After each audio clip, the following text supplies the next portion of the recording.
नमस्कार हो, स्वागत है आपका विंध्या टाइम्स में। रीवा में हाल के समय में शहर भर में शादी, विवाह और अन्य आयोजनों के दौरान देर रात तक तेज आवाज में बजाए जा रहे डीजे और साउंड सिस्टम के कारण ध्वनि प्रदूषण एक गंभीर समस्या बनती जा रही है। बोर्ड परीक्षाओं के नजदीक आने के बावजूद शहर में ध्वनि विस्तारक यंत्रों पर किसी भी प्रकार का सख्त नियंत्रण नहीं दिख रहा है। स्थानीय नागरिकों का कहना है कि तेज आवाज के कारण बच्चों की पढ़ाई पर बुरा असर पड़ रहा है और उन्हें पर्याप्त एकाग्रता बनाने में कठिनाई हो रही है। अभिभावकों की चिंता बढ़ रही है क्योंकि बच्चों का पढ़ाई का समय बाधित हो रहा है, नींद पूरी नहीं हो पा रही है और उनका मानसिक तनाव बढ़ रहा है। कई माता पिता ने बताया कि देर रात तक बजने वाले तेज संगीत के कारण बच्चों का पढ़ाई का शेड्यूल पूरी तरह गड़बड़ा गया है। बच्चे सुबह थकान और नींद की कमी के कारण दिन भर पढ़ाई में ध्यान केंद्रित नहीं कर पाते, जिससे उनके मानसिक स्वास्थ्य और परीक्षा की तैयारी दोनों प्रभावित हो रही है। इसके बावजूद ध्वनि विस्तारक यंत्रों को लेकर बनाए गए नियमों का पालन नहीं हो रहा और पुलिस तथा प्रशासन द्वारा सख्ती दिखाने में कमी है। शहर के कई इलाकों में निर्धारित समय की अनदेखी अब आम बात हो गई और ये इसका सीधा असर अब उन छात्रों पर पड़ रहा है जो बोर्ड परीक्षा की तैयारी में व्यस्त है। स्थानीय नागरिक और अभिभावक अब प्रशासन और पुलिस से विशेष रूप से परीक्षा अवधि के दौरान डीजे और लाउड स्पीकर पर पूरी तरह प्रतिबंध लगाने की मांग कर रहे हैं। उनका कहना है कि केवल थोड़ी सख्ती से ही छात्रों को शांत और अध्ययन के अनुकूल माहौल मिल सकता है।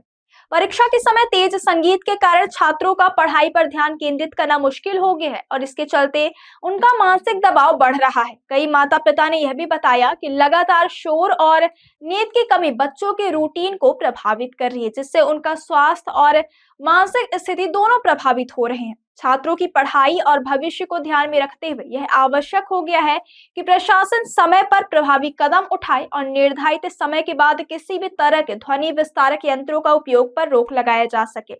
मामले को लेकर विद्यार्थी परिषद भी अब सक्रिय हो गई है। परिषद के प्रतिनिधि पीएन पांडे ने चेतावनी दी है कि परीक्षा के दौरान इस तरह का शोर छात्रों के भविष्य से खिलवाड़ है। उन्होंने स्पष्ट किया कि यदि जल्द ही प्रभावी कदम नहीं उठाएगी तो परिषद आंदोलन करने के लिए मजबूर होगी।